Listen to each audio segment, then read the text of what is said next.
A Alemanha levava 6 anos rearmando-se. Em 1939, esse modelo econômico estava tecnicamente quebrado. Sem guerra, o Reich colapsava por sua própria dívida em menos de 2 anos. Hitler sabia disso. Seus generais também. Hjalmar Schacht, o arquiteto financeiro do rearmamento, havia renunciado em janeiro de 1939, depois de advertir que a massa monetária havia crescido mais em 10 meses do que nos 5 anos anteriores. A resposta de Hitler foi demiti-lo. O Pacto Molotov-Ribbentrop, assinado apenas 9 dias antes do primeiro disparo, havia eliminado o único obstáculo estratégico real. Chamberlain havia entregado os Sudetos convencido de ter comprado a paz. Em Berlim, essa concessão foi lida como autorização para continuar. O que os livros de história raramente expõem com suficiente clareza é isto. A guerra que começou nessa madrugada não foi um ato de loucura irracional. Foi a conclusão lógica de 20 anos de decisões entrelaçadas. O tratado que humilhou uma nação. A república que não pôde se suster. O líder que converteu o ressentimento em programa político. E a economia de um regime que só podia crescer expandindo-se para fora, ou implodir por dentro. Este documentário expõe as razões pelas quais a Segunda Guerra Mundial teve que começar em 1939. No dia 28 de junho de 1919, no Salão dos Espelhos do Palácio de Versalhes, 2 delegados alemães, Johannes Bell e Hermann Müller, avançaram entre uma dupla fileira de soldados aliados para assinar o documento que formalmente punha fim à Primeira Guerra Mundial. O salão cheirava a cera de abelhas e a humanidade espremida de centenas de diplomatas, jornalistas e dignitários. As janelas refletiam o jardim de Versalhes com essa perfeição geométrica que os reis franceses haviam desenhado para expressar o domínio da razão sobre a natureza. Nenhum detalhe do cenário era inocente.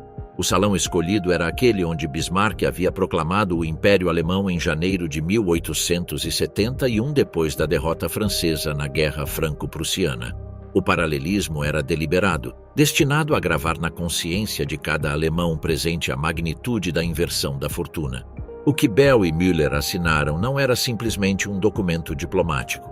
Era a arquitetura do problema que viria depois. O Tratado de Versalhes continha várias camadas de castigo sobrepostas. A primeira era territorial. A Alemanha perdeu Alsácia e Lorena em favor da França, territórios que havia conquistado em 1871 e que agora regressavam a mãos francesas junto com suas bacias carboníferas do Sarre, exploradas pela França durante 15 anos. Perdeu o norte de Schleswig em favor da Dinamarca, após um plebiscito que refletiu a vontade genuína da população local. Perdeu vastas regiões no leste, a Posnânia, a maior parte da Prússia Ocidental e o corredor de Memel, em favor da recém-criada República da Polônia.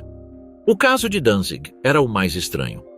Uma cidade com uma população de cerca de 357 mil habitantes, maioritariamente alemã em idioma, cultura e sentimento, foi convertida em cidade livre sob a supervisão da Sociedade das Nações, separada da Alemanha pelo chamado Corredor Polonês. Uma faixa de território de entre 30 e 90 quilômetros de largura que conectava a Polônia com o Mar Báltico e que, ao fazê-lo, isolava a Prússia Oriental do resto do território alemão.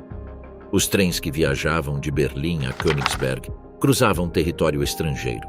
Os caminhoneiros pagavam tarifas alfandegárias em uma fronteira onde antes não havia nenhuma.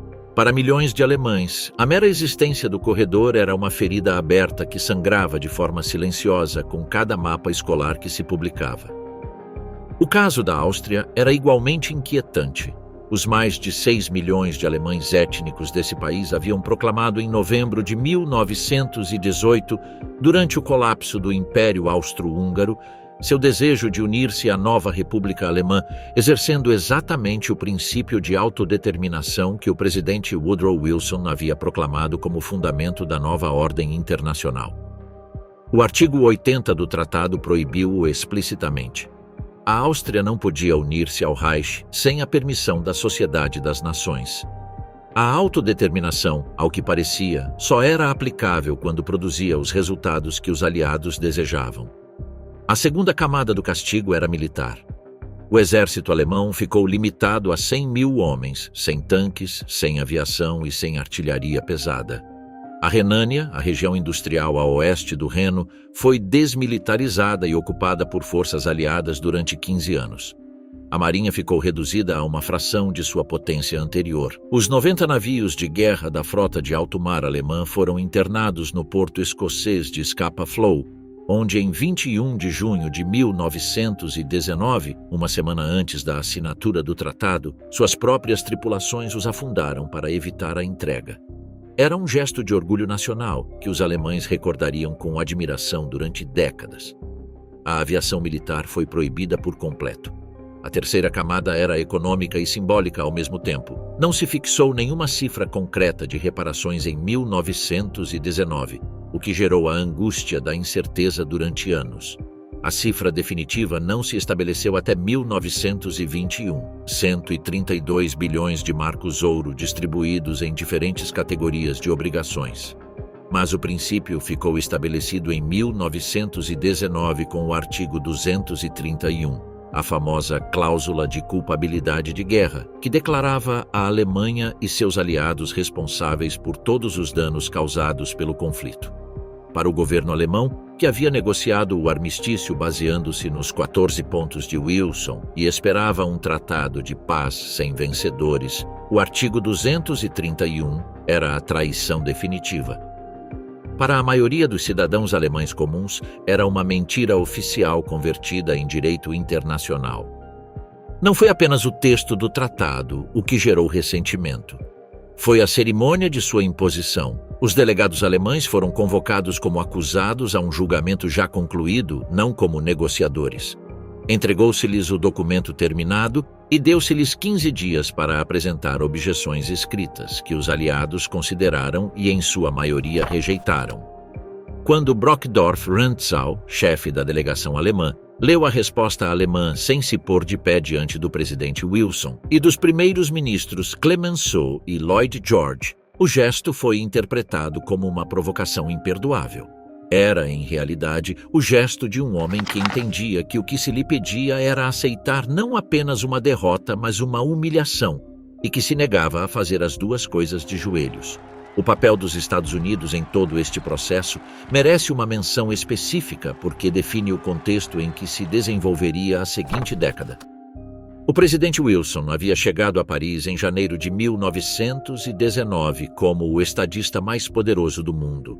Seus 14 pontos haviam prometido uma paz sem vencedores nem vencidos, baseada na autodeterminação dos povos e em um sistema coletivo de segurança gerido pela Liga das Nações.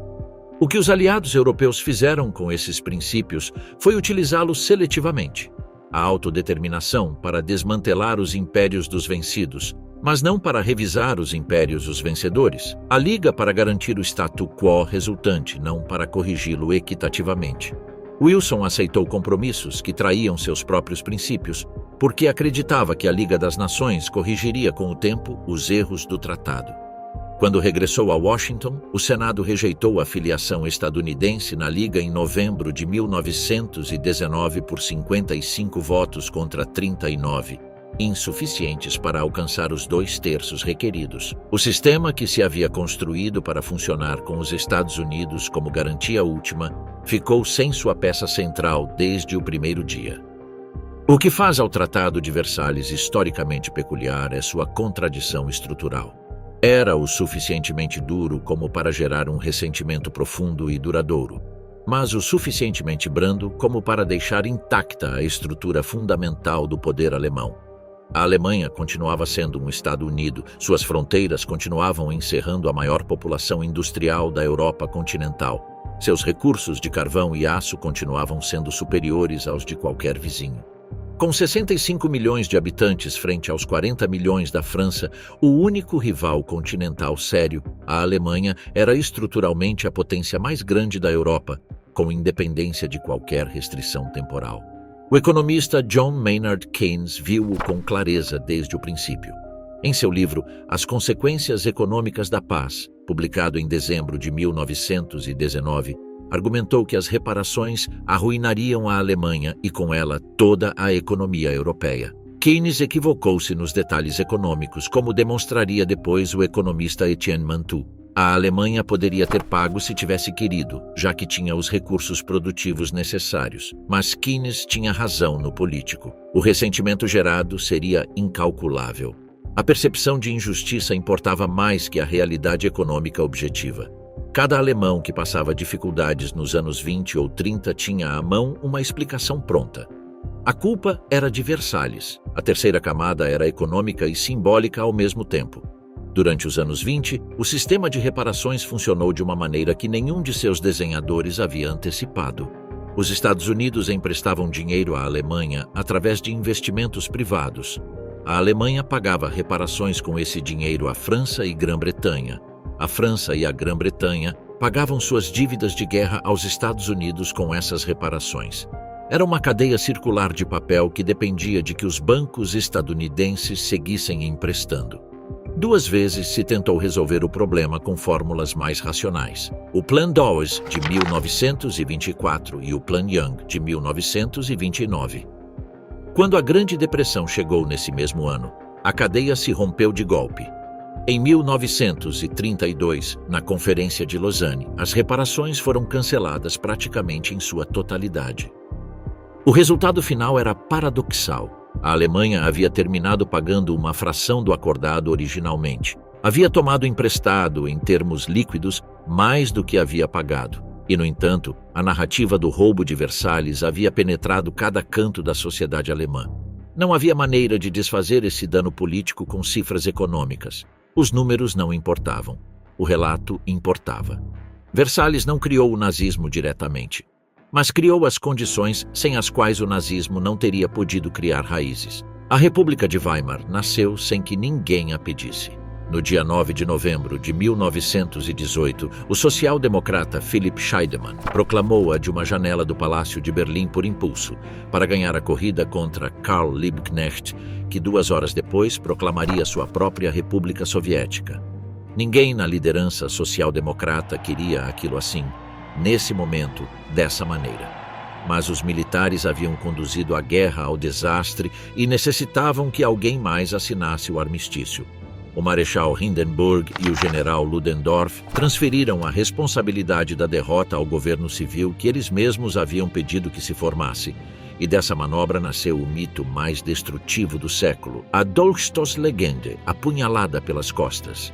A ideia de que a Alemanha não havia sido derrotada no campo de batalha, mas sim traída desde dentro por judeus, socialistas e pacifistas. O mito era historicamente falso, mas era politicamente imparável. A Constituição aprovada em agosto de 1919 era, em teoria, uma das mais avançadas do mundo. Na prática, era um sistema fraturado em dúzias de partidos incapaz de construir maiorias estáveis. Entre 1919 e 1933, a Alemanha teve 20 governos distintos com uma média de duração inferior a 8 meses.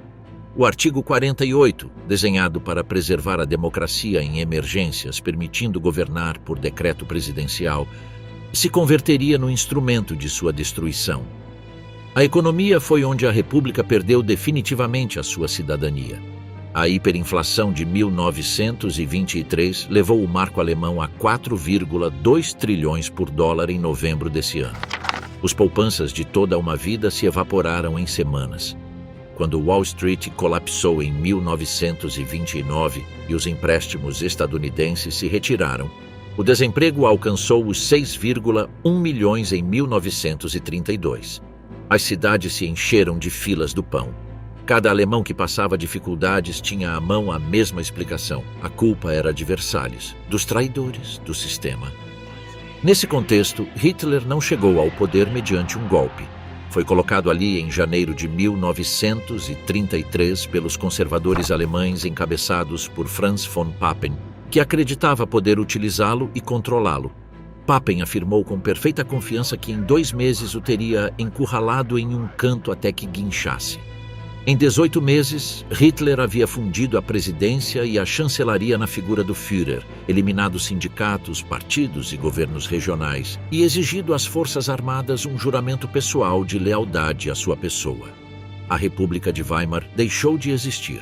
O sistema desenhado para proteger a liberdade individual funcionou perfeitamente como plataforma de lançamento para a tirania mais eficiente que a Europa havia conhecido. A economia alemã se recuperou com uma velocidade que assombrou o mundo.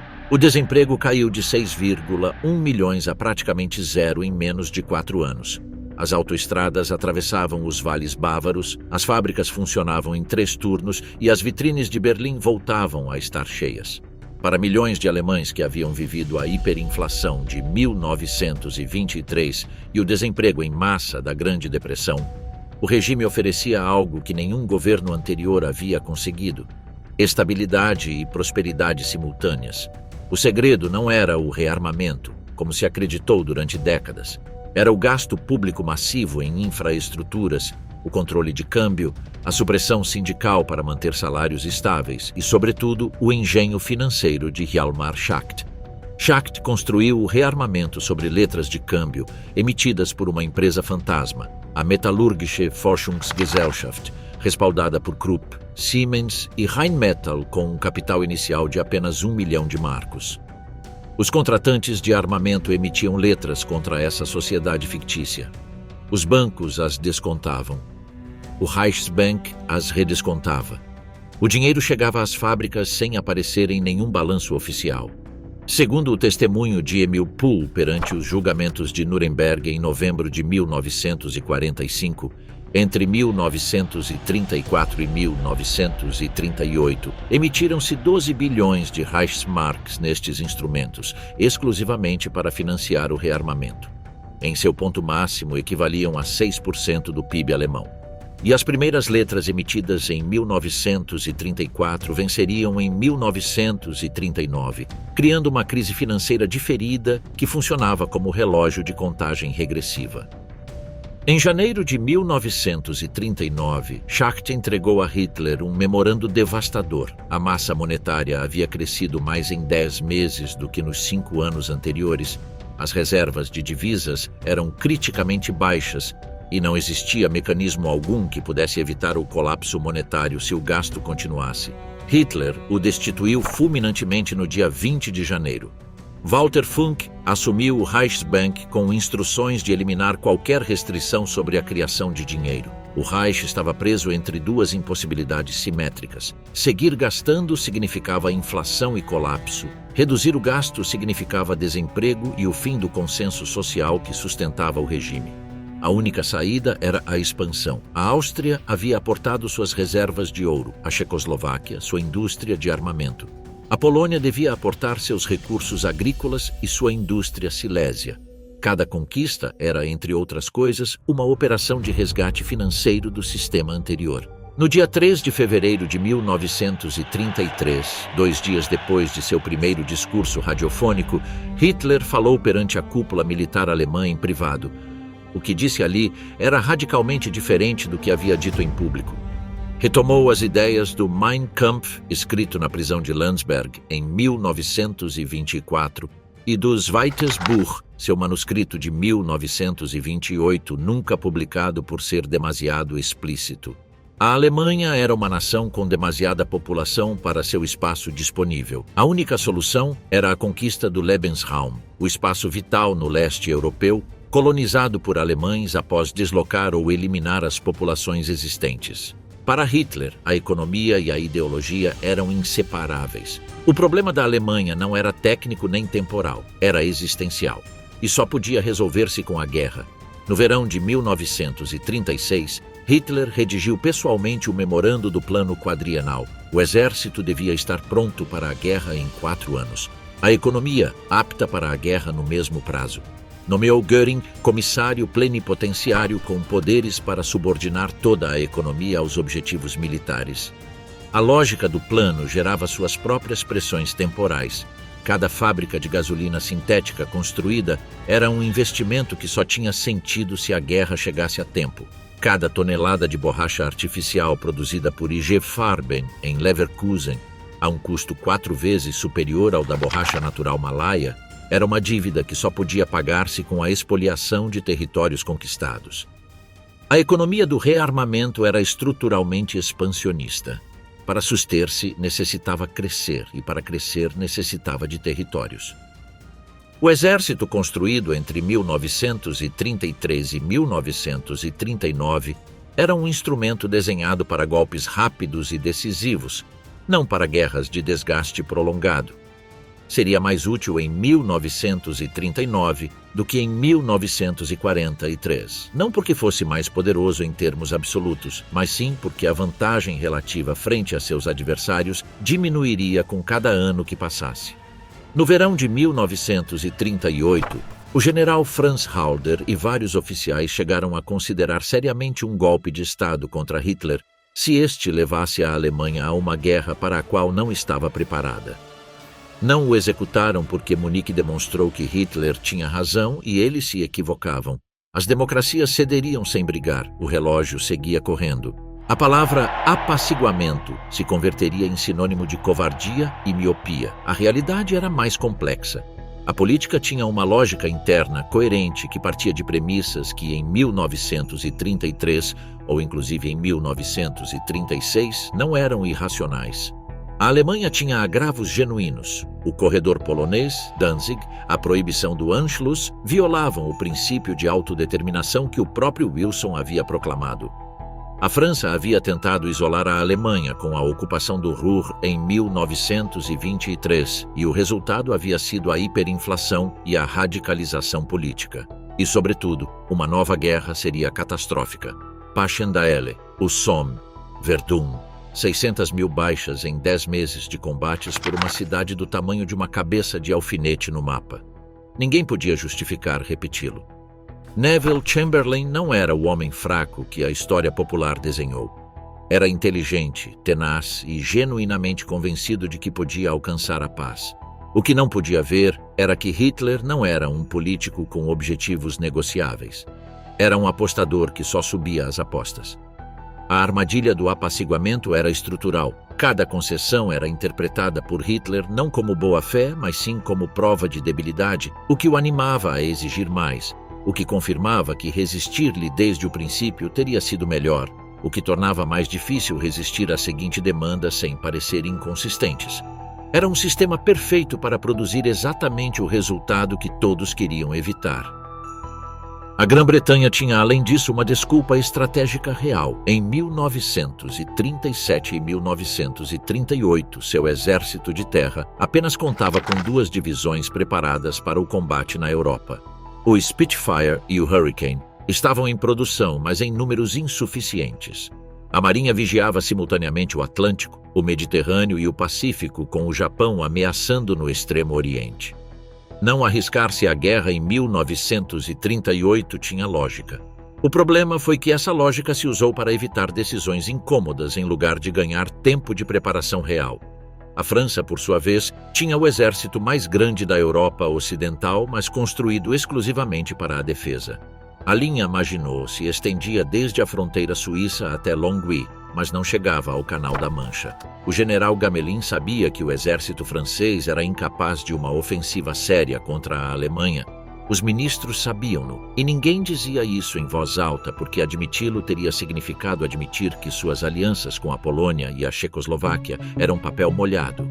No dia 7 de março de 1936, Hitler ordenou a 3 batalhões cruzar o Reno e entrar na zona desmilitarizada da Renânia, violando simultaneamente o Tratado de Versalhes e o Tratado de Locarno que a Alemanha havia assinado voluntariamente em 1925.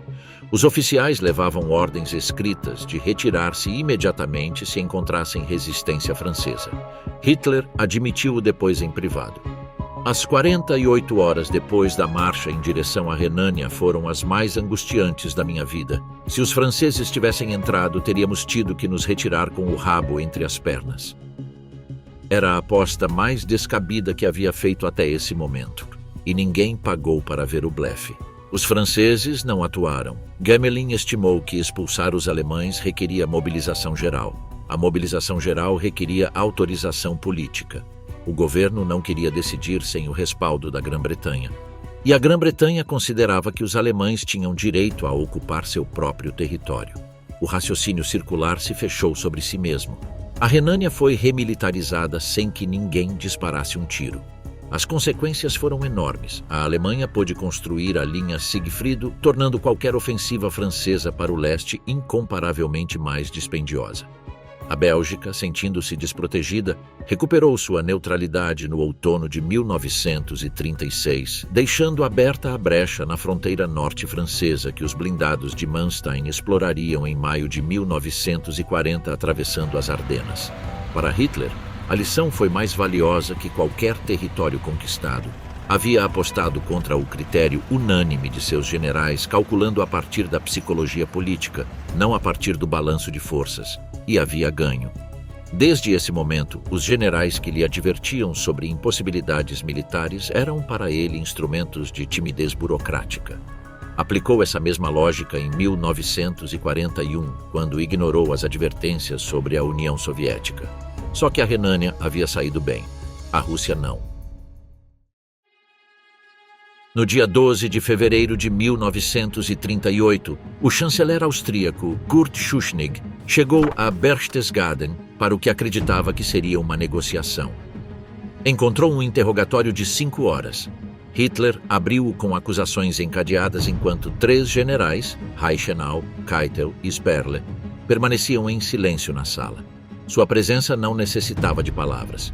Schuschnigg, que havia chegado com documentos que provavam conspirações nazistas dentro da Áustria, nunca chegou a apresentá-los.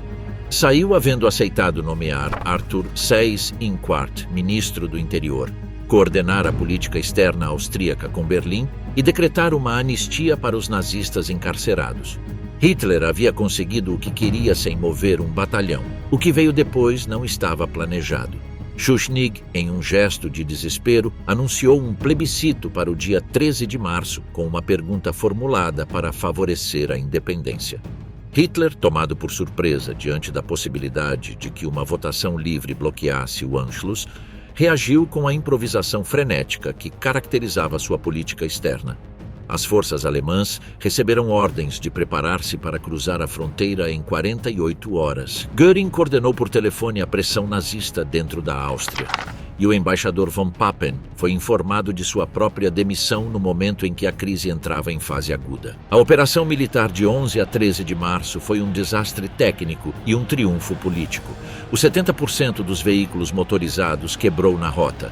O general Guderian descreveu o avanço blindado como um museu de automóveis quebrados à beira da estrada. No entanto, o plebiscito posterior registrou 99,7% de apoio à incorporação ao Reich, cifra manipulada, mas que também refletia um entusiasmo popular genuíno que surpreendeu os próprios organizadores alemães. Mussolini, que em 1934 havia mobilizado tropas no Brennero para dissuadir exatamente esta operação, permaneceu completamente quieto. A Europa protestou formalmente e não fez nada mais. A lição que Hitler extraía de cada sucesso continuava sendo lá mesma. O cálculo psicológico funcionava melhor que o militar. A Checoslováquia era o problema mais complexo que Hitler havia enfrentado porque era o mais sólido. Era uma democracia funcional, de fato, a única democracia genuína que sobrevivia na Europa Central em 1938, com um exército real de 34 divisões razoavelmente bem equipadas. Suas posições defensivas nas montanhas dos Sudetos, que os engenheiros checoslovacos haviam construído com a ajuda de técnicos franceses desde 1935, formavam um sistema de fortalezas que os próprios generais alemães consideravam um obstáculo sério. Tinha alianças formais com a França, assinadas em janeiro de 1924 e renovadas, e com a União Soviética, assinadas em maio de 1935.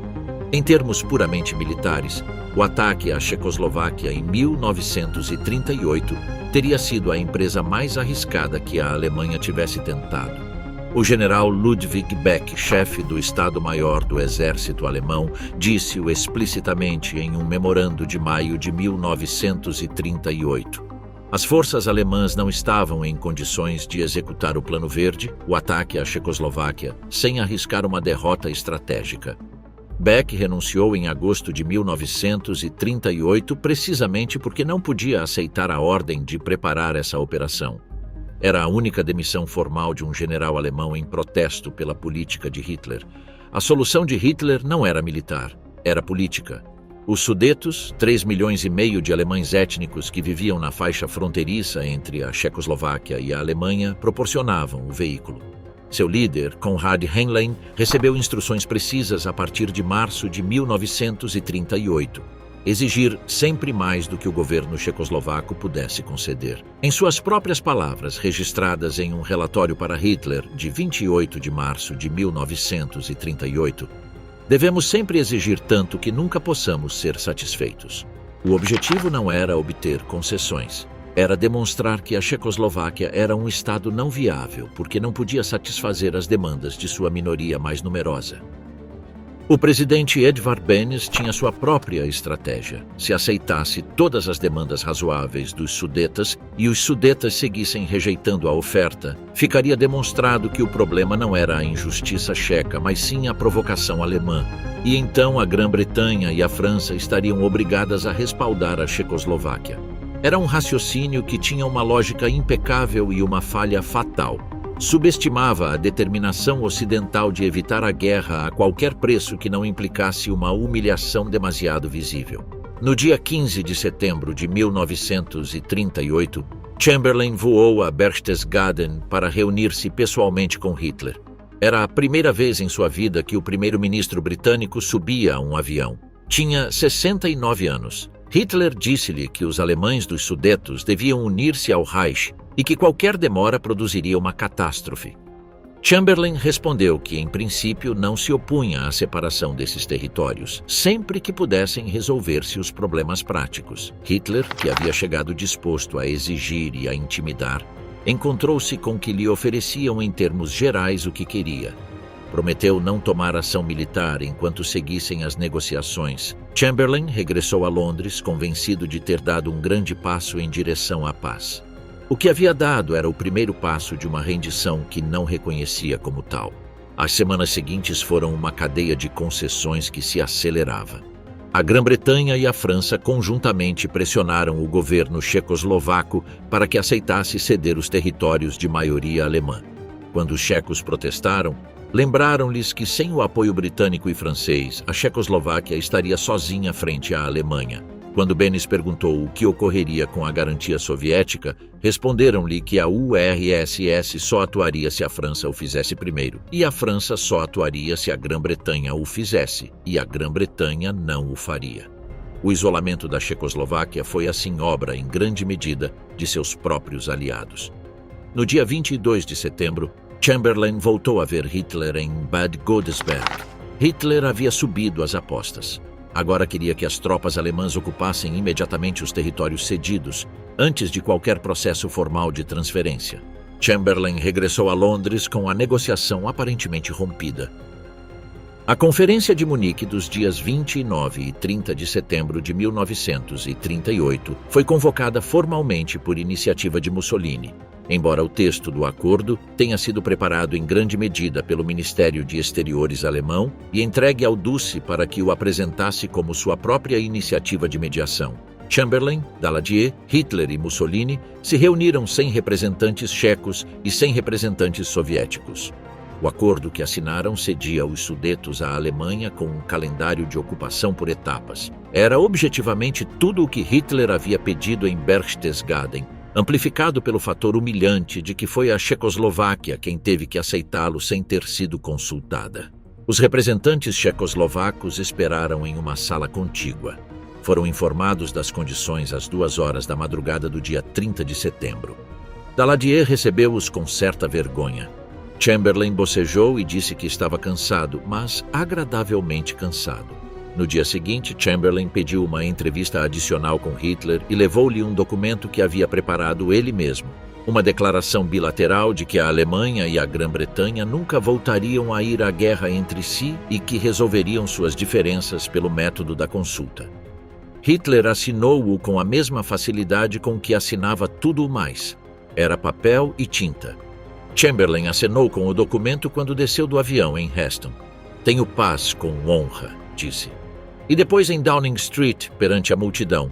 "Acredito que é paz para o nosso tempo." O alívio das pessoas reunidas ali era genuíno.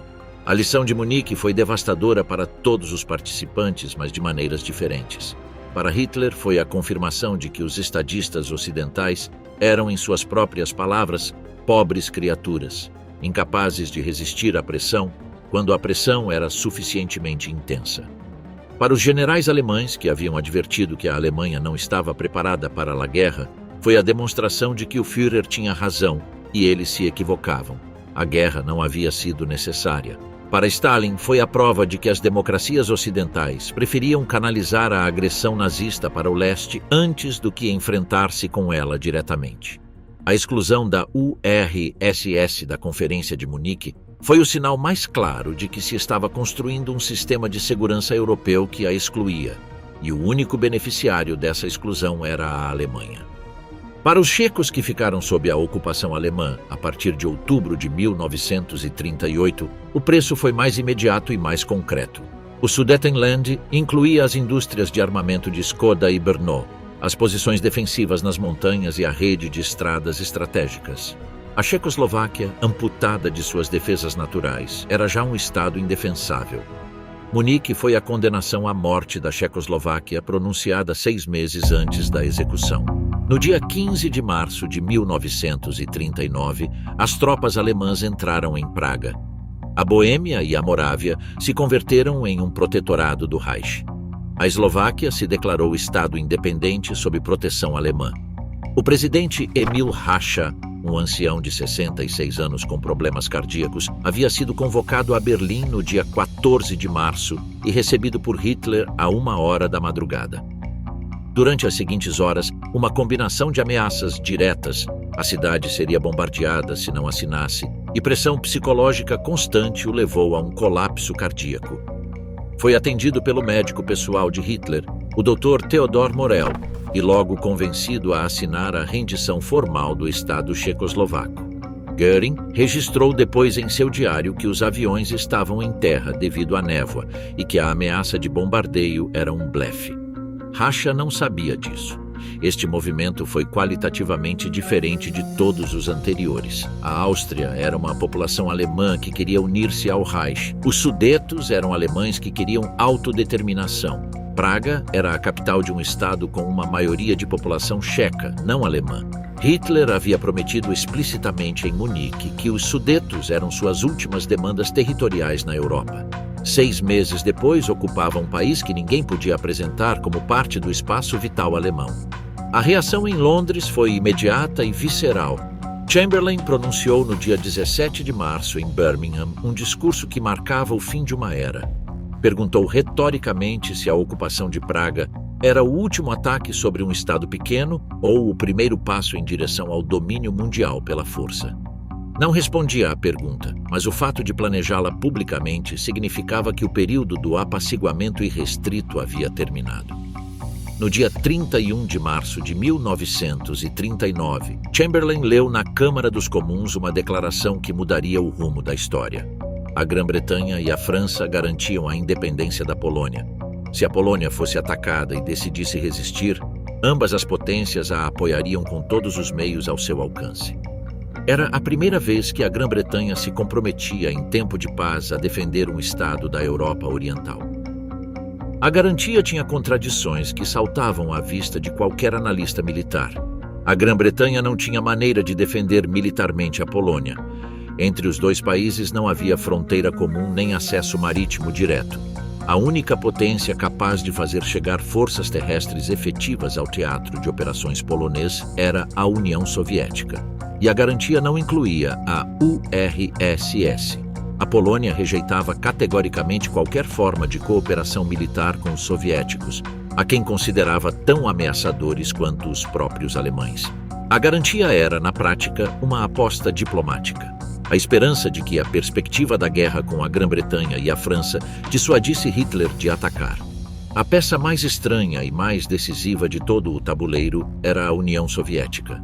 Stalin havia observado os acontecimentos de 1938 e 1939 com uma mistura de alarme genuíno e cálculo frio. Munique havia confirmado suas piores suspeitas. As democracias ocidentais não tinham intenção de enfrentar Hitler. Preferiam orientar a agressão alemã para o leste, para a URSS. A exclusão da União Soviética da Conferência de Munique era o sinal mais claro desse propósito.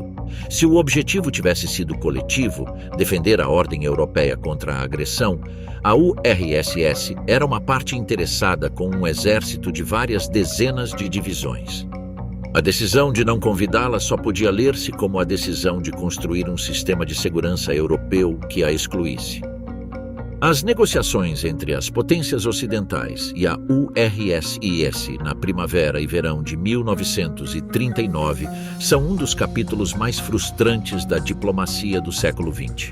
O registro cronológico é devastador para a Grã-Bretanha e a França. A primeira proposta soviética chegou no dia 17 de abril, 2 dias depois de os britânicos fazerem sua aproximação inicial. A resposta ocidental tardou 3 semanas. Quando os soviéticos respondiam em dias, os ocidentais tardavam semanas. Quando finalmente se acordou enviar missões militares a Moscou para negociar a cooperação técnica, a delegação britânica viajou em navio de carga, o City of Exeter, em lugar de em avião, investindo quase uma semana na viagem. Uma afirmação sobre a ausência de aviões disponíveis que ninguém com acesso aos recursos do Império Britânico podia fazer com a cara séria. A composição das delegações militares enviadas a Moscou em agosto era igualmente reveladora. A francesa estava encabeçada pelo general Dumenc, um oficial composto e com instruções de alcançar um acordo o antes possível. A britânica estava encabeçada pelo almirante Drax, um homem sem poderes plenipotenciários, o que convertia qualquer negociação em um exercício sem consequências vinculantes. Os soviéticos, que haviam enviado o próprio Kliment Voroshilov, comissário de defesa e membro do Politburo, viram a diferença de imediato. A pergunta central que Voroshilov colocou às missões militares no dia 14 de agosto de 1938 foi perfeitamente concreta. Poderia o Exército Vermelho atravessar o território polonês e romeno para chegar ao contato com o inimigo em caso de guerra com a Alemanha? Era a pergunta que qualquer planejador militar teria identificado como fundamental desde o primeiro dia das negociações, porque a geografia era óbvia. A URSS não tinha fronteira direta com a Alemanha em 1939. Para chegar aos alemães, os soviéticos tinham que passar pela Polônia ou pela Romênia. Sem esse acesso, qualquer compromisso militar soviético era puramente retórico. As delegações ocidentais não tinham resposta porque ninguém em Londres nem em Paris havia pedido essa resposta aos governos polonês e romeno antes de enviar as missões a Moscou. A reunião se levantou sem acordo. 3 dias depois, Voroshilov adiou as conversações indefinidamente. Nesse mesmo momento, Joachim von Ribbentrop voava a Moscou. O Pacto Molotov-Ribbentrop, assinado no dia 23 de agosto de 1939, sacudiu o mundo. O texto público era um pacto de não agressão por 10 anos com cláusulas de consulta mútua e arbitragem. Mas o protocolo secreto que o acompanhava era o verdadeiro conteúdo do acordo. Dividia a Europa Oriental em esferas de influência. Os países bálticos, Estônia, Letônia e Lituânia, a Finlândia e a parte oriental da Polônia ficariam sob a esfera soviética. A parte ocidental da Polônia ficaria sob a esfera alemã. Era a aplicação sem disfarce do princípio dos grandes acordos entre potências que havia governado a diplomacia europeia antes de 1914, sem nenhum verniz dos princípios coletivos que supostamente haviam substituído esse sistema depois de 1919. Para Hitler, o pacto resolvia o problema estratégico fundamental. Com a URSS neutralizada, podia atacar a Polônia sem o risco de uma guerra em 2 frentes que havia destruído a Alemanha na Primeira Guerra Mundial. Além disso, calculava que a notícia do pacto paralisaria a Grã-Bretanha e a França, sem a perspectiva do Exército Vermelho como contrapeso no leste, com que argumento poderiam defender militarmente a Polônia. Para Stalin, o pacto comprava tempo. Recuperava territórios que a URSS havia perdido entre 1917 e 1921 e orientava o primeiro choque com a Alemanha para o oeste, não para o leste. Ambos calculavam que o outro respeitaria os termos do acordo mais tempo do que em realidade ocorreu. Hitler invadiu a URSS no dia 20 de junho de 1941. menos de 2 anos depois da assinatura. A fé mútua de dois líderes que haviam construído suas carreiras sobre a ruptura sistemática de seus compromissos foi a ironia mais escura de todo o período. Danzig era a desculpa perfeita, precisamente porque era a mais justificada. A cidade era alemã em todos os sentidos práticos. Sua população de 357 mil habitantes era majoritariamente germanofalante. Sua arquitetura, sua cultura e sua história a vinculavam ao Reich com vínculos mais sólidos que os dos Sudetos, ou inclusive os da Áustria. Havia sido separada da Alemanha em 1919, não por razões nacionais, mas sim estratégicas. A Polônia necessitava de acesso ao mar e Danzig era o porto mais importante da costa báltica nessa latitude. Desde então, a cidade vivia em um limbo político de crescente tensão.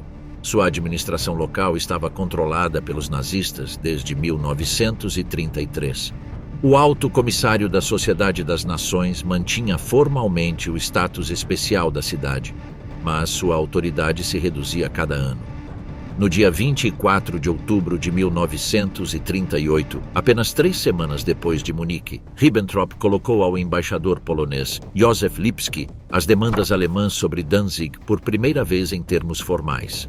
A proposta tinha uma lógica que os próprios ocidentais encontravam difícil de refutar. Danzig voltaria ao Reich, mas a Polônia conservaria garantias econômicas plenas no porto.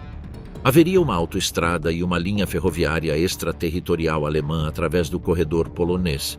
E, em troca, a Alemanha garantiria as fronteiras polonesas durante 25 anos. Era, em essência, a mesma fórmula que se havia aplicado nos Sudetos: trocar soberania formal por garantias econômicas e de segurança. O ministro polonês de Assuntos Exteriores, o coronel Joseph Beck, rejeitou a proposta. Seguiu rejeitando-a em cada reiteração posterior. A rejeição polonesa não era irracional. Beck havia observado o que ocorreu com as garantias oferecidas à Checoslováquia. Evaporaram-se na primeira crise e entendia a mecânica do processo. Danzig era o primeiro elo de uma cadeia que terminaria com a incorporação da Polônia à esfera alemã como Estado satélite. A diferença entre um aliado e um satélite era exatamente o tipo de assunto sobre o qual não havia compromisso possível. Com a garantia britânica do dia 31 de março, Danzig deixou de ser um assunto bilateral germano-polonês. Converteu-se no ponto onde a credibilidade de todo o sistema de garantias ocidentais estava em jogo. Se a Grã-Bretanha e a França permitissem que Hitler conseguisse o que queria sobre Danzig depois de ter dado garantias explícitas à Polônia, sua palavra não valeria nada em nenhuma negociação futura. Se resistissem, arriscavam a guerra. Não havia saída sem custo inaceitável. O verão de 1939 foi um período de parálise calculada no qual todos os atores sabiam que o sistema estava ao limite, mas nenhum podia fazer o primeiro movimento. Hitler esperava que os ocidentais forçassem os poloneses a ceder como haviam forçado os checos. Beck esperava que Hitler finalmente retrocedesse ao ver a firmeza polonesa. A Grã-Bretanha esperava que alguma fórmula de negociação que ainda não existia pudesse ser inventada a tempo. A França esperava que os britânicos encontrassem essa fórmula. No dia 22 de agosto de 1929, Hitler reuniu seus generais mais importantes em Berchtesgaden. Comunicou-lhes que havia tomado a decisão de atacar a Polônia. O discurso não estava destinado a informar, mas sim a motivar e a intimidar os que ainda tinham dúvidas. Disse-lhes que a guerra era inevitável e que era melhor agora do que mais tarde. Disse-lhes que o Ocidente não interviria de maneira efetiva. E logo pronunciou uma frase que revela tanto sobre suas intenções como qualquer diretiva militar. Quem se lembra hoje dos armênios? Era a linguagem do visionário que sabe que chegou o momento. Era também a linguagem do genocida que antecipa a impunidade. No dia 25 de agosto, 2 eventos sacudiram esses cálculos. Mussolini comunicou que a Itália não estava em condições de intervir militarmente. A lista de materiais de guerra que pedia à Alemanha como condição de sua participação era, em palavras do conde Galeazzo Ciano, ministro de Assuntos Exteriores italiano, suficiente para matar um touro se um touro pudesse ler. No mesmo dia, a Grã-Bretanha formalizou sua aliança com a Polônia mediante um tratado de assistência mútua assinado em Londres. Hitler, que havia fixado o ataque para as 4h30 da madrugada do dia 26 de agosto, ordenou detê-lo. As unidades que já estavam em movimento tiveram que ser freadas no último momento. Pelo menos uma unidade na fronteira eslovaca não recebeu a ordem a tempo e atacou antes de ser detida. Uma companhia de guardas de fronteira sob o comando do tenente Henneck cruzou a fronteira e foi devolvida com baixas. Era um antecipo involuntário da confusão que produz operar ao limite dos prazos. Os dias seguintes foram um frenesi de atividade diplomática que funcionava em 2 níveis simultâneos. No nível oficial, o embaixador Henderson transmitia propostas entre Hitler e o governo de Londres. No nível extraoficial, Göring usava o mediador sueco Birger Dahlerus, um homem de negócios com contatos em ambas as capitais, como correia de transmissão alternativa. Hitler formulou uma última oferta que incluía a garantia do Império Britânico e a promessa de uma aliança com a Grã-Bretanha, uma vez resolvida a questão polonesa. Os britânicos transladaram as condições alemãs a Varsóvia, exigindo que a Polônia enviasse um plenipotenciário a Berlim. Beck negou-se categoricamente. Às 12h40 do dia 31 de agosto, Hitler assinou a ordem definitiva de ataque. A operação de falsa bandeira que precedeu ao ataque foi executada nessa mesma noite. Franz Honeock, um vendedor de maquinário agrícola preso no dia 30 de agosto, foi utilizado como conserve. Na gíria das SS, um corpo colocado na cena para simular uma vítima inimiga. Na noite do dia 31 de agosto foi drogado por um médico das SS, levado inconsciente à emissora de rádio de Gleiwitz e executado ali enquanto um comando das SS simulava um ataque polonês. O episódio durou 13 minutos. Outros cadáveres procedentes do campo de concentração de Sachsenhausen foram abandonados em pontos fronteiriços. Era o álibi fabricado para a invasão que começaria 5 horas depois. Às 4h45 da madrugada do dia 1º de setembro de 1939, os canhões do Schleswig-Holstein abriram fogo sobre Westerplatte. O Westerplatte era um promontório de areia e pinheiros na entrada do porto de Danzig, uma faixa de terra de cerca de 600 metros de largura e 1.800 de comprimento, na qual a Polônia mantinha um depósito de munição militar custodiado por uma guarnição de 182 homens sob o comando do major Henryk Sucharski. Suas defesas incluíam búnkeres de concreto, canhões antitanque de 37 milímetros, e, para surpresa da inteligência alemã, 2 canhões de 76 milímetros cuja existência não havia sido detectada. A artilharia do Schleswig-Holstein, com trajetórias demasiado planas para destruir os búnkeres de concreto, produziu um dano limitado. O destacamento naval que havia desembarcado do navio penetrou as linhas polonesas, mas foi rejeitado. Um segundo ataque às 9h da manhã, no qual participaram unidades das SS sob o comando do SS Brigadeführer Eicke, fracassou igualmente com perdas aproximadas de 35% entre mortos e feridos nos primeiros assaltos. A nebulosidade impediu o apoio aéreo até bem entrada à tarde, quando 60 bombardeiros Stuka atacaram as posições polonesas sem resultados apreciáveis sobre os búnkeres de concreto. Na cidade de Danzig, a agência de correios na Heveliusplatz ofereceu uma resistência que a propaganda alemã não havia antecipado. Seus muros de pedra de mais de 1 metro de espessura, reforçados com sacos de areia e persianas blindadas, converteram-na em uma fortaleza improvisada que resistiu até bem entrada à tarde. Um canhão de campanha abriu uma brecha na entrada principal, mas não foi até que os bombeiros introduziram gasolina nos porões e atearam fogo ao edifício que os 51 defensores foram obrigados a sair. Segundo a legislação militar alemã, ao não serem soldados uniformizados, sua defesa foi declarada ilegal. Os sobreviventes foram executados como Freischärler, franco-atiradores, após um conselho de guerra realizado 1 mês depois. A memória desses 51 funcionários postais poloneses que morreram defendendo uma agência de correios como se fosse uma fortaleza definiria o caráter da resistência polonesa durante os anos seguintes. Enquanto isso, em toda a linha de 1.800 quilômetros da fronteira polono-alemã, os planos de ataque cuidadosamente preparados durante os últimos 5 meses entravam em execução.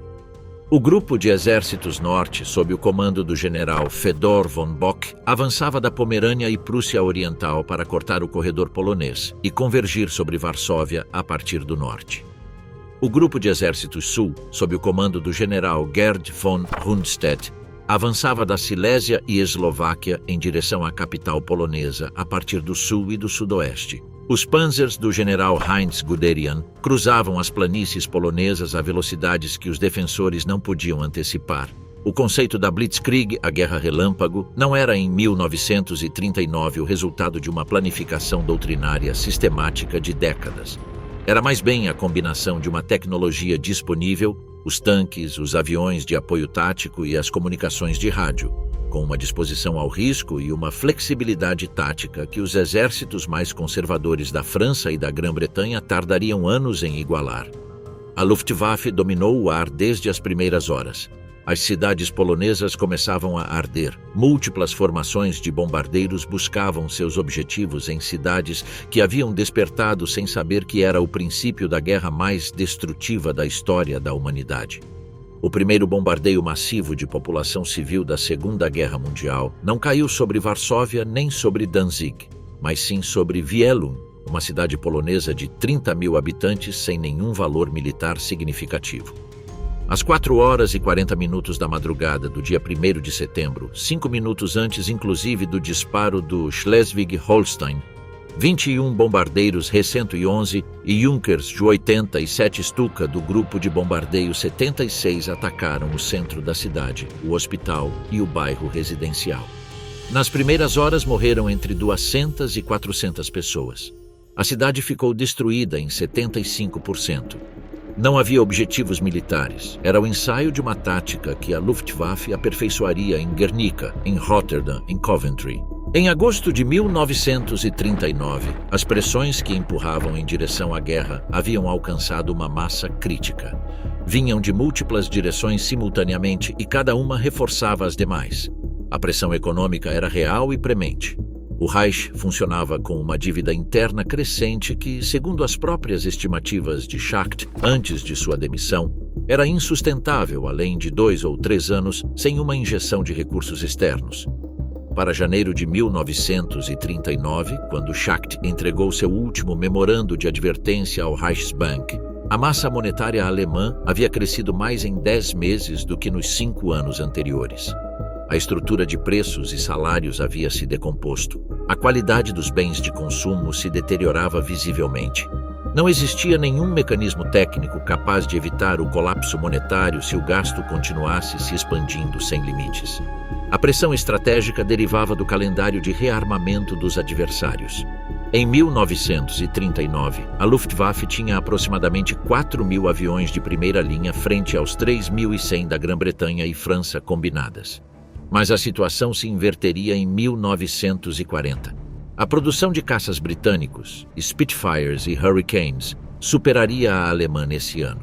A Batalha da Inglaterra no verão de 1940 demonstraria que a Luftwaffe não tinha a superioridade que todos, incluídos seus próprios planejadores, haviam dado por certa. O margem era muito mais estreito do que o calculado. Em blindados, a Alemanha tinha uma vantagem quantitativa, mas não qualitativa. Os tanques franceses Matilda e os britânicos Churchill eram tecnicamente superiores aos Panzer I e Panzer II, que constituíam a maioria do parque encouraçado da Wehrmacht em 1939. A vantagem alemã era de organização, doutrina e liderança tática, não de hardware. Essa vantagem era mais difícil de quantificar, mas também mais difícil de replicar, e se reduziria à medida que os exércitos ocidentais aprendessem. A pressão política interna era menos visível, mas igualmente real. Hitler necessitava de sucessos contínuos para manter o consenso que era a base de seu poder. Cada ano que passava sem uma nova conquista dramática era um ano mais de desgaste. As facções do partido, nunca completamente unificadas, geravam tensões que apenas a inércia do sucesso podia manter sob controle. A convergência destas pressões no verão de 1939 criou o que os historiadores chamam de uma conjuntura crítica, um momento em que a soma de todos os vetores aponta na mesma direção e a inércia do sistema se torna quase impossível de deter. A pergunta de por que foi 1939 e não 1938 ou 1941 tem uma resposta composta. Em 1938, a economia alemã ainda podia respirar com os recursos da Áustria e dos Sudetos. Os Mefo-Wechsel não venceriam até 1939. O exército polonês não havia sido identificado como objetivo prioritário até março de 1939. A URSS era ainda um fator estratégico imprevisível. Não havia nenhum elemento que obrigasse a agir em 1938 com a urgência que imporia 1939. Em 1941, a situação teria se deteriorado irreversivelmente. As reservas alemãs de combustível e matérias-primas estavam já ao limite em 1939, com existências suficientes para apenas poucas semanas de combate intenso. A Grã-Bretanha estava acelerando seu rearmamento com uma energia que duplicaria sua produção de aviões de combate em 1940. A vantagem tática da Wehrmacht em organização e doutrina se reduziria à medida que seus adversários estudassem seus métodos. O Exército Vermelho, purificado de seus melhores generais pelas expurgas de 1937 a 1938, estava em seu ponto de maior debilidade e recomposição. A janela estava aberta e estava se fechando. No dia 31 de agosto de 1929, o embaixador Lipski se reuniu com Ribbentrop às 6h30 da tarde na chancelaria do Reich de Berlim. A reunião durou menos de meia hora. Ribbentrop perguntou se Lipski tinha poderes plenipotenciários para negociar. Lipski respondeu que não, que sua missão era informar de que o governo polonês estava considerando favoravelmente as propostas de mediação britânicas. Ribbentrop não lhe comunicou os termos alemães que tecnicamente estavam preparados, mas que Hitler havia ordenado não revelar nessas condições. Não houve intercâmbio de propostas, não houve negociação, não houve nada. A única ocasião em que os dois países discutiram diretamente a crise de Danzig em todo o verão de 1939 terminou em menos de 30 minutos sem que se dissesse nada relevante. Quando Lipski saiu do edifício, os planos de ataque para as 4h45 da madrugada já estavam operativos. O que ocorreu entre o dia 1º e o dia 3 de setembro de 1939 revela a natureza do sistema internacional que produziu a guerra. A Grã-Bretanha e a França tinham obrigações formais com a Polônia. A Alemanha a havia atacado. A lógica indicava uma declaração de guerra imediata. O que ocorreu foi diferente e mais revelador. A França queria esperar. A razão oficial era que o Estado-Maior necessitava de tempo para completar a mobilização. A razão real era que o ministro de Exteriores, Georges Bonnet, continuava buscando qualquer saída que evitasse a guerra. Mussolini, repetindo com extraordinária fidelidade o papel que havia jogado em Munique, propôs uma conferência de 4 potências para o dia 5 de setembro, com a condição prévia de que Danzig fosse cedida à Alemanha. Era a arquitetura de um segundo Munique planejada enquanto as tropas alemãs avançavam em direção a Varsóvia. Chamberlain compareceu perante a Câmara dos Comuns no dia 2 de setembro, disposto a explicar por que continuavam negociando. O que encontrou foi uma rebelião parlamentar sem precedente na política britânica moderna. Os conservadores, que haviam apoiado fielmente o governo durante anos, estavam furiosos. Léo Amery, um veterano conservador que havia sido secretário de Estado para as colônias, gritou para Arthur Greenwood, que representava o líder trabalhista ausente Hugh Dalton: "Fale por Inglaterra." Greenwood falou e disse que se não houvesse um ultimato alemão no dia seguinte, a posição do governo seria insustentável. Os próprios ministros do gabinete advertiram Chamberlain privadamente que o governo cairia se não enviasse o ultimato antes da seguinte sessão parlamentar. O ultimato britânico foi entregue às 9h da manhã do dia 3 de setembro. O embaixador Henderson entregou-o pessoalmente ao secretário de Estado Weizsäcker. O prazo era de 2 horas. Às 11h da manhã, Chamberlain falou por rádio à nação com uma voz que seus contemporâneos descreveriam como a de um homem que havia envelhecido 10 anos em uma semana. Esta manhã, o embaixador em Berlim informou ao governo alemão que a menos que recebamos antes das 11 horas aviso de sua parte de que estão preparados para retirar suas tropas imediatamente da Polônia, existirá um estado de guerra entre nós a partir dessa hora. Fez uma pausa. Não recebemos tal aviso. Em consequência, este país está em guerra com a Alemanha. O ultimato francês foi entregue ao meio-dia e expirou às 5 horas da tarde. A guerra geral europeia era um fato. Varsóvia, que havia estado resistindo desde o alvorecer do dia 1º de setembro, já ardia. Não há uma causa única para que a guerra estourasse em setembro de 1939. Há uma convergência de pressões que, somadas, fizeram dessa data a única possível dentro da lógica de cada um dos atores implicados. Desde o ponto de vista alemão, 1939 era o melhor momento dentro de uma janela temporal que se fechava irreversivelmente. O rearmamento havia alcançado um nível suficiente para ganhar guerras curtas e decisivas contra adversários individuais. A Grã-Bretanha e a França se rearmavam mais rápido do que a propaganda reconhecia. A vantagem relativa alemã diminuiria com cada ano que passasse. O pacto com a URSS eliminava o risco da guerra em duas frentes que havia destruído a Alemanha na Primeira Guerra Mundial. A economia do Reich exigia novos recursos ou enfrentaria uma crise financeira interna que nenhum malabarismo poderia resolver indefinidamente. Os Mefo-Wechsel começavam a vencer em 1939, criando uma pressão financeira diferida que se convertia em urgência fiscal. A dinâmica política interna exigia a manutenção de uma cadeia de sucessos que a inação sobre Danzig poderia romper. Desde o ponto de vista ocidental, 1939 foi o ano em que o preço político do apaciguamento superou definitivamente o preço da guerra. A ocupação de Praga destruiu a narrativa que tornava tolerável cada concessão anterior, que Hitler tinha objetivos nacionais legítimos que podiam satisfazer-se e que, uma vez satisfeitos, o sistema se estabilizaria. Depois de Praga, essa narrativa era insustentável. A opinião pública na Grã-Bretanha e na França, que havia aplaudido Munique com alívio genuíno, exigia agora resistência com uma firmeza que os governos não podiam ignorar sem perder o poder. Desde o ponto de vista soviético, 1939 foi o ano em que ficou claro que as democracias ocidentais não tinham intenção de construir uma frente coletiva que incluísse a URSS em termos de igualdade real. O pacto com a Alemanha foi a resposta. Se ninguém queria defender os interesses soviéticos, Stalin defenderia os seus unilateralmente, recuperando territórios perdidos e comprando tempo diante de uma confrontação que considerava inevitável. Desde o ponto de vista polonês, 1939 foi o ano em que a ilusão da posição intermediária entre a Alemanha e a URSS se tornou completamente insustentável. A história da Polônia, com os seus repetidos desaparecimentos do mapa europeu no século anterior, havia ensinado uma lição que Beck havia interiorizado perfeitamente.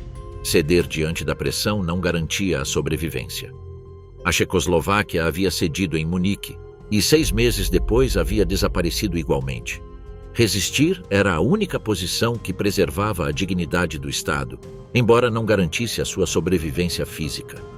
Que esse cálculo resultasse errôneo, que a sobrevivência polonesa não fosse o objetivo real nem de Berlim nem de Moscou, não o muda como cálculo. Era racional dentro de suas próprias premissas. Havia, além disso, uma dimensão mais profunda que conecta todos estes níveis: o colapso da confiança como moeda de troca internacional. Desde 1936, Hitler havia demonstrado repetidamente que suas promessas não valiam nada além do momento em que resultavam convenientes. Havia remilitarizado a Renânia depois de prometer respeitar os tratados. Havia absorvido a Áustria depois de prometer respeitar sua independência. Havia ocupado Praga depois de prometer em Munique que não tinha mais demandas territoriais. Cada violação de uma promessa fazia com que a seguinte fosse menos dispendiosa em termos de reputação, porque a reputação já estava destruída. E sem a possibilidade de confiar nas promessas, a única moeda que restava era a força. As democracias ocidentais podiam oferecer concessões, mas sem a certeza de que essas concessões produzissem paz duradoura. O que ofereciam era exatamente o mesmo que haviam oferecido em cada crise anterior, tempo antes da seguinte crise. Hitler, que sabia disso, só tinha um argumento para negociar: a ameaça da força. Os poloneses, que também sabiam disso, só tinham um argumento para resistir: a certeza de que ceder não ajudaria. O mecanismo que colocou em movimento a guerra não foi unicamente a maldade de um homem, nem unicamente a covardia de outros. Foi um sistema de estados que havia perdido a capacidade de se comunicar com honestidade, porque cada comunicação honesta ameaçava uma posição que cada um considerava essencial para sua sobrevivência política. O Tratado de Versalhes havia criado uma Alemanha suficientemente ressentida como para querer reverter a ordem europeia, mas suficientemente forte como para poder tentá-lo. A recuperação econômica sob o nazismo havia dado a esse ressentimento a energia material de um exército real. O apaciguamento havia alimentado as ambições de Hitler ao confirmar repetidamente que as concessões se obtinham mediante a pressão, não mediante a negociação. A exclusão da URSS do sistema coletivo de segurança havia privado esse sistema de seu único contrapeso efetivo no leste. A garantia à Polônia havia criado uma obrigação que convertia Danzig no ponto onde nenhuma das partes podia ceder sem consequências inaceitáveis. No dia 1º de setembro de 1939, não foi o dia em que uma vontade triunfou sobre as demais. Foi o dia em que os mecanismos de resolução pacífica do conflito se esgotaram simultaneamente para todos os atores implicados. Cada um havia chegado a seu próprio limite por razões distintas e com cronologias distintas, mas todos chegaram ao mesmo ponto ao mesmo tempo. A pergunta de por que foi 1939 tem uma resposta que é ao mesmo tempo simples e profunda, porque esse foi o ano em que as pressões acumuladas durante 2 décadas superaram simultaneamente a capacidade de todos os sistemas disponíveis para absorvê-las. Versalhes havia semeado a semente. Weimar a havia alimentado em terreno fértil. O nazismo a havia convertido em algo capaz de destruir o jardim inteiro. O apaciguamento havia regado essa planta com a esperança de que crescesse na direção correta, e o fracasso da negociação soviética havia deixado sem o único corta-fogo que poderia ter contido o incêndio quando já era demasiado tarde para apagá-lo com palavras. A guerra que começou no dia 1º de setembro de 1939 não foi a guerra que quase nenhum de seus protagonistas havia querido ou previsto. Hitler esperava uma crise diplomática que se resolveria sem combate geral, como havia ocorrido antes. A Grã-Bretanha e a França esperavam que a garantia à Polônia dissuadisse sem necessidade de cumprir-se. Stalin esperava manter-se à margem enquanto os capitalistas se destruíam mutuamente. Beck esperava que a firmeza polonesa mantivesse a Alemanha sob controle indefinidamente. Nenhum deles obteve o que buscava. Todos contribuíram, cada um à sua maneira e com suas próprias lógicas, para produzir exatamente o resultado que diziam querer evitar. Isso é o que faz de 1939 não simplesmente uma data no calendário, mas sim um nó onde convergem 20 anos de decisões tomadas, de decisões evitadas e de consequências que ninguém calculou corretamente até que já não havia maneira de desfazê-las. Nas próximas semanas, o exército polonês combateria com uma ferocidade que surpreenderia seus invasores. Westerplatte resistiria 7 dias. Os cavaleiros da Brigada de Cavalaria Pomorska carregariam contra os tanques alemães com sabres desembainhados, não por ignorância tecnológica, mas sim por desespero tático diante da ausência de armas antitanque.